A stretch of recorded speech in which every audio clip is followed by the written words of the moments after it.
Inaaraw-araw na po ng mga otoridad ang paglilinis at pag-aayos sa rutang daraanan ng andas ng Itim na Nazareno. Yan po ay para ligtas ang mga lalahok at walang masaktan tulad noong 2006 nang may debotong masawi.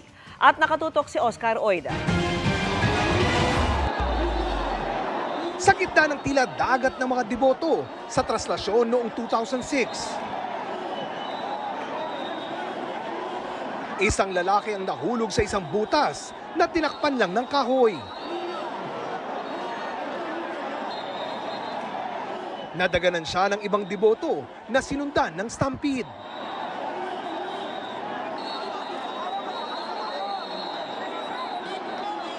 Ang mapait na insidenteng ito ang nais iwasan ng Manila City Hall, kaya maghapong pinaispalto ang uka-ukang kalsada sa palibot ng dadaanan ng traslasyon. Pag natumba ka dyan, baka madaanan ka na sa dami ng tao.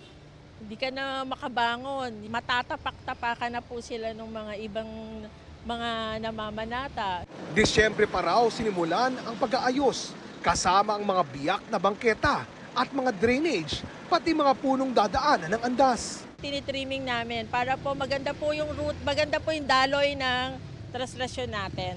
Ang mga iligal na nakaparada at ibang hambalang naman, sinita ng mga tauhan ng MMDA at Manila Traffic and Parking Bureau. To make sure na malinis at walang obstruction yung dadaanan ng ating mahal na poon. Pinagkukuha ang mga e-trike at mga tricycle na iligal na nakaparada. This is Pabuhay Lane na hindi po dapat pinaparadahan po ito. Galing sir sa CR, di na kaya eh. Di, sandali lang po. Di pa nga tapos. Di pa nga tapos eh. Sisa na kayo? Unattended po, 2,000 pesos. Kapag nandyan yung driver, 1,000. Separate pa po yung towing fees. Pinaghahatak din ang mga sakyang nakabalandra sa Bilibid Viejo at tinikitan ang mga AUV at bus na nag-aabang ng pasahero sa Recto Avenue.